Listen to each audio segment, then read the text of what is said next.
দেখো বন্ধুরা, আজকেও ডালের সঙ্গে ভাজা খেয়ে যাবে, তাই আলুগুলো আমি কেটে নিচ্ছি। আর বেলার দিকে আজকে মাছের তরকারি হবে, ওটা আলু ফুলকপি দিয়ে মাছের একটা তরকারি হবে। তো শাশুড়ি মা করবে ওটা। তো সকালে আমি ডাল আছে আর এর সঙ্গে ভাজাটা করে নেবো। তো তোমরা পুরো ভিডিওটা দেখতে থাকো। দেখো আমার আলুগুলো কাটা হয়ে গেছে, আর শুকনো লঙ্কা ফোড়ন দিয়ে আমি আলুটা ভাজবো, কেননা মেয়ে শুকনো লঙ্কা ফোড়ন দিয়ে খেতে খুবই ভালোবাসে। আলু ভাজা দিয়ে দিয়েছি, আলুটা ভাজতে দিয়ে দেবো।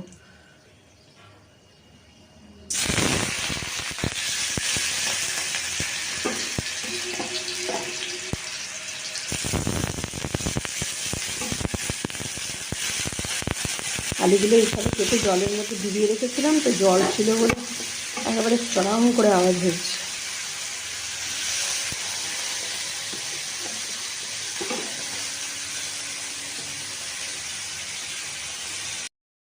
সামান্য একটু হলুদ গুঁড়ো দিলাম,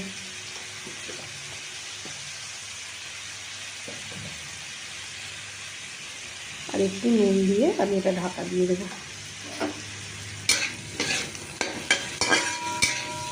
এটাকে একটু ঢাকা দিয়ে তাড়াতাড়ি হয়ে যাবে তাহলে।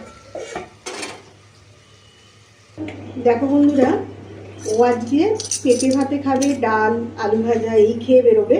তো পেঁপে ভাতেটা আমি সেদ্ধ বসিয়ে দিয়েছিলাম, তো পেঁপে ভাতেটা এবার আমি বের করে নিচ্ছি। পেঁপে ভাতেটা সেদ্ধ হয়ে গেছে, ভালো মতোই সেদ্ধ হয়েছে।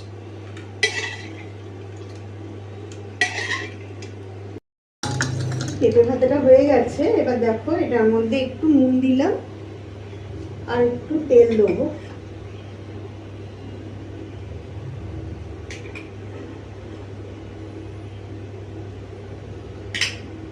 আর আলু ভাজাটা হোক। পেঁপে ভাতে হয়ে গেছে, নুন তেল দিয়ে রেখে দিয়েছি। আর এদিকে দেখো ডালটা গরম হচ্ছে, আর এদিকে আলু ভাজাটা হচ্ছে।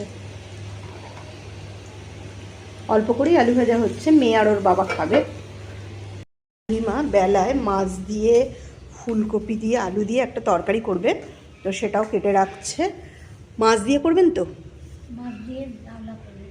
মাছ দিয়ে আলু দিয়ে আর ফুলকপি দিয়ে খেতে খুব ভালো লাগে এই তরকারিগুলো। শীতের সবজি তো, ফুলকপি টাটকা একদম। আর এদিকে দেখো পেঁয়াজ রসুনটাও কাটা হয়ে গেছে।